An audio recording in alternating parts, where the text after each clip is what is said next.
कलयुग केवल नाम आधारा, असुमिर सुमिर नर उतरहि पारा। यही कलिकाल न साधन दूजा, जोग यज्ञ जप तप व्रत पूजा। राम ही सुमिरिय गाय राम ही, संतत सुनिय राम गुण ग्राम ही। तुलसीदास जी कहते हैं कि इस कलिकाल में योग यज्ञ जप तप व्रत और पूजन आदि कोई दूसरा साधन नहीं है, बस श्री राम जी का ही स्मरण करना चाहिए, श्री राम जी का ही गुणगान गाना चाहिए और निरंतर श्री राम जी के ही गुण समूहों को सुनना चाहिए। संतों ने कहा है कि कलयुग तुम धन्य हो। क्यों धन्य है, इसका उत्तर इस पद में दिया गया है। कृत युग त्रेता द्वापर, अपूजा मख अरु जोग। अजो गति होई सो कली हरि, नाम ते पावहि लोग। जो गति होई सो कली हरि, नाम ते पावहि लोग। सतयुग त्रेता और द्वापर में जो गति पूजा यज्ञ और योग से प्राप्त होती है, वही गति कलयुग में लोग केवल भगवान के नाम से पा सकते हैं। कृत युग सब जोगी विज्ञानी, अकरि हरि ध्यान तरहि भव प्राणी। अत्रेता विविध यज्ञ नर करहि, प्रभु ही समर्पि कर्म भव तरहि। सतयुग में सब योगी और विज्ञानी होते हैं। हरि का ध्यान करके सब प्राणी भवसागर से तर जाते हैं। त्रेता में मनुष्य अनेक प्रकार के यज्ञ करते हैं और सब कर्मों को प्रभु को समर्पण करके भवसागर से पार हो जाते हैं।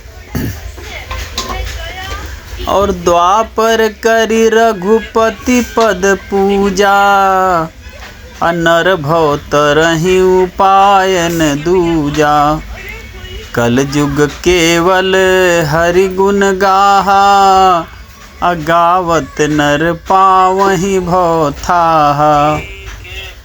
द्वापर में श्री रघुनाथ जी के चरणों की पूजा करके मनुष्य संसार से तर जाते हैं, दूसरा कोई उपाय नहीं है। और कलयुग में तो केवल श्री हरि की गुण गाथाओं का गान करने से ही मनुष्य भवसागर की थाह पा जाते हैं। कलयुग जोग न यज्ञ न ज्ञाना, एक आधार राम गुण गाना। सब भरोस तजि जो भज राम ही, प्रेम समेत गाव गुण ग्राम ही। कलयुग में न तो योग और न यज्ञ है और न ही ज्ञान ही है, श्री राम जी का गुणगान ही एकमात्र आधार है।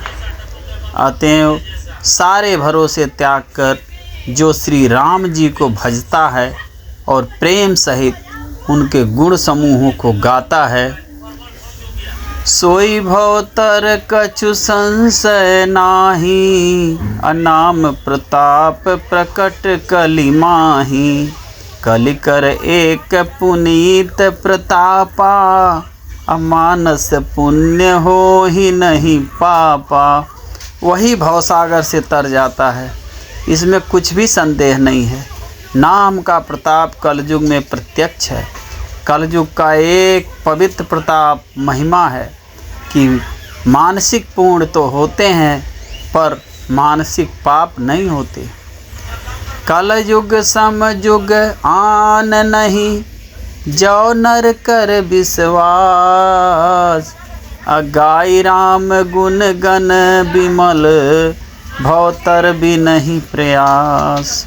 यदि मनुष्य विश्वास करे तो कलयुग के समान दूसरा युग नहीं है, क्योंकि इस युग में श्री राम जी के निर्मल गुण समूहों को गाकर मनुष्य बिना ही परिश्रम संसार रूपी समुद्र से तर जाता है। कलयुग को नाम युग भी कहते हैं, क्योंकि सतयुग में कठोर तप या ध्यान में जो शक्ति थी, त्रेता युग में बड़े बड़े यज्ञों में जो शक्ति थी, और द्वापर युग में पूजन अर्चन में जो शक्ति थी, कलयुग में वह सब शक्ति भगवान के नाम में समाहित हो गई है। प्रेम से बोलिए जय श्री राम।